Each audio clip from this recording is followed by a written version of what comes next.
Got the splint? I got the splint. There. There. Where is the trouble now, officer? Pardon? Where is the trouble now? All over.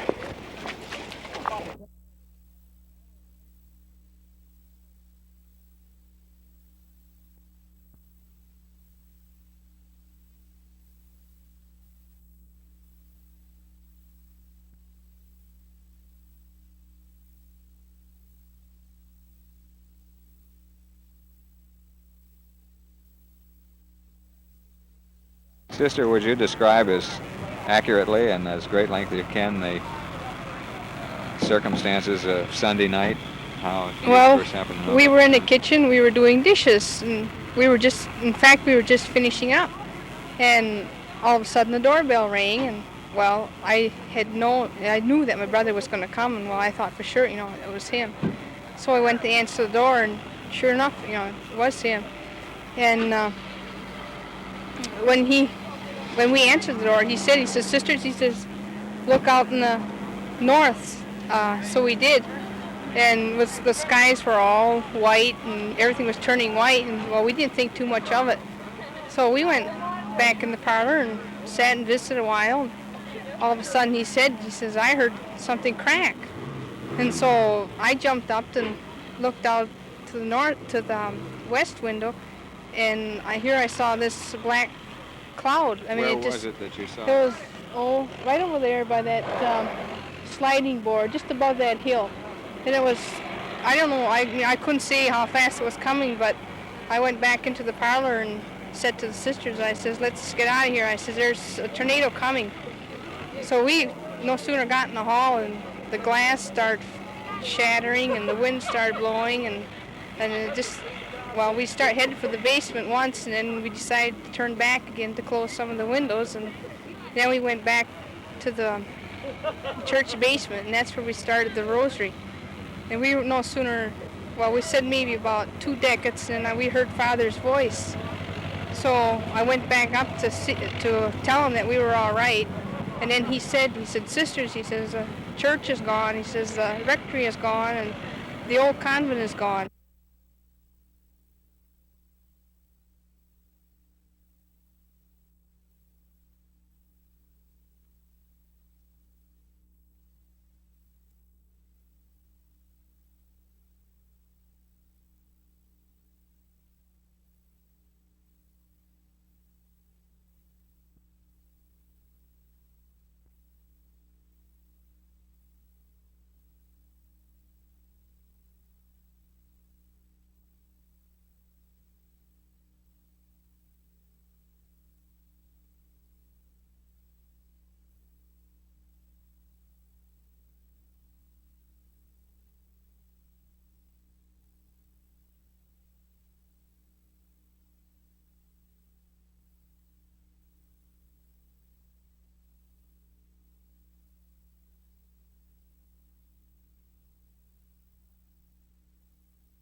If they can get a hold of their insurance agent or the company or their claim service, if they have a local claim office, and give them the information that they are in trouble.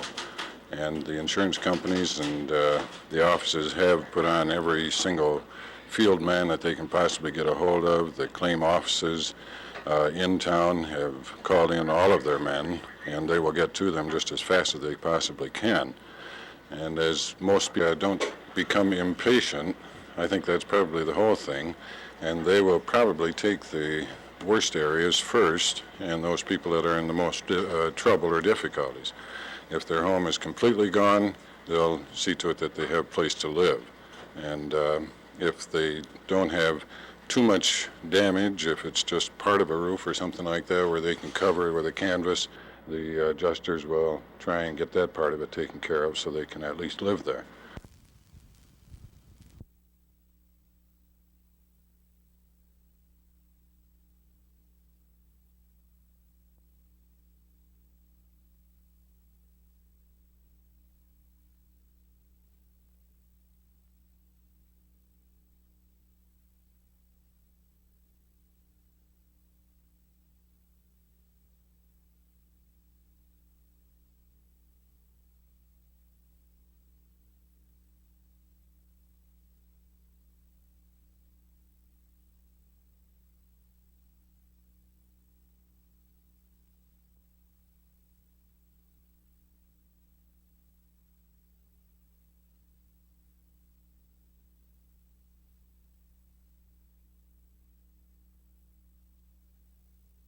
Mrs. Bachheim, I wonder if you could tell us how busy you at St. Mary's were. We had 26 emergencies, 8 were admitted. Of the 8 people who were admitted, 1 is now critical, 5 are serious, 3 are fair. 1 person was dead on arrival. And that came from what tornado? That came from southwest over near Door. Ms. Zanstra, how busy was Butterworth Emergency?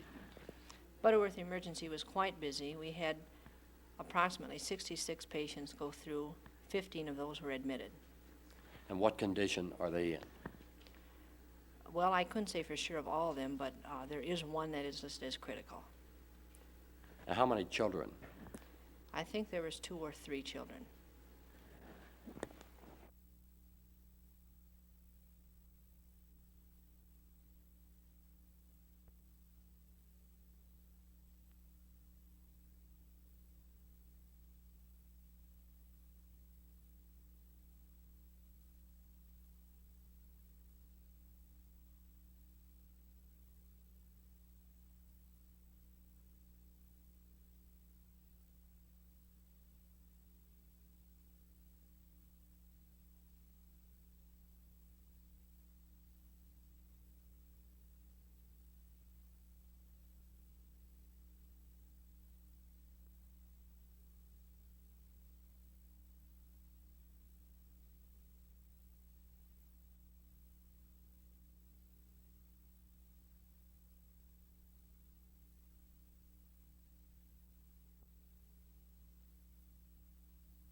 temporary shelter until they can decide where to go next. Traffic along Alpine Avenue continued at a steady stream, partly from regular traffic north, partly from the curious who hadn't yet viewed the damaged area. The fruit is also being moved. That had been stored at a large warehouse at 6 Mile and Alpine. Boxes and boxes of apples were being moved from the debris which once was the warehouse that sheltered them. The Red Cross shifted its relief headquarters to the Alpine Township Fire Department station. Distribution of food and clothing continues at both the Walker Fire Station number 3 and the Alpine Station.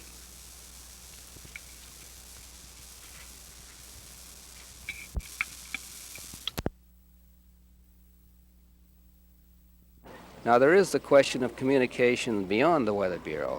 See, we put out these warnings. Well, actually, we should distinguish between forecasts, which are just a general alert that there might be something in the area. Yes. And then when a tornado is actually sighted, we issue a warning, as it's called. And then things are supposed to get going. And we try to organize each community with the civil defense and the police and the Red Cross and other agencies that might be involved. The radio and television stations, I hope. Radio and television stations, that should have been listed first. So that this information is delivered further to the public. And it turns out, actually, in our investigation, that by and large the public receives these, but a lot of people, especially on Sunday afternoon, don't have the radio on or can't do anything about it if they do have. For instance, people in trailer courts and the like, or if their homes don't have basements or storm cellars, then there's not too much that they can do. So there is, and now generally speaking, these agencies that I mentioned are extremely cooperative, especially radio and television, civil defense, and the police, certainly. But oftentimes they're not too sure what to do with this data once they get it. Sure. So that the Weather Bureau has, I think, an ever-continuing job to keep them abreast of what should be done and to keep published material in the hands of the radio stations, television stations, so that they can alert the people what should be done under these circumstances.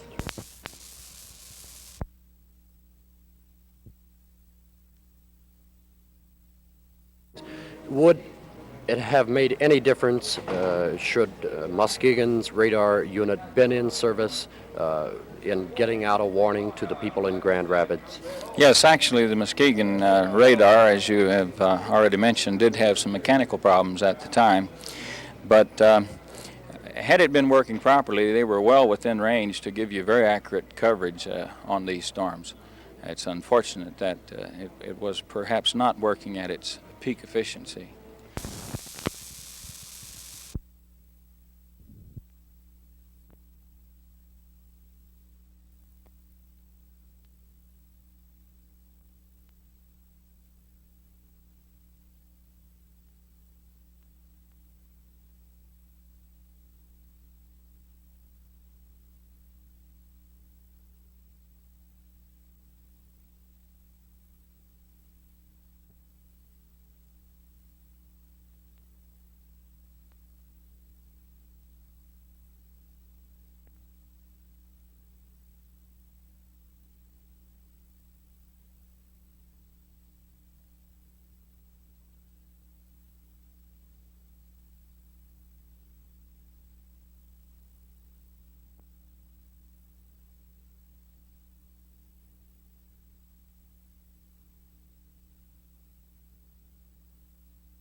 About noontime, there was a tornado forecast issued for this section of Wisconsin and northern Illinois. And a little bit after noon, about 2:30, there was another tornado forecast issued for this area of northern Illinois and northern Indiana. These tornadoes of these two systems were expected to occur on a squall line that was expected to develop and move across the tornado forecast area. At 4:45, we plotted the Chicago radar reports, and it showed a severe line of severe thunderstorms from about Oshkosh, Wisconsin to Joliet. And we noticed that this appeared to be the same squall line on which innumerable tornadoes were occurring, and funnel clouds were being reported in southern Wisconsin and in northern Illinois. So we gauged the speed of this squall line from its previous positions and the time of occurrence of these other severe storms, and forecast its movement and extrapolated its position. This seemed to be a rather constant movement, and the intensity of the squall line seemed to be remaining quite strong. At 5:45, the squall line continued to move about the same velocity and seemed to maintain about the same speed. At the time we first spotted this squall line and determined its path and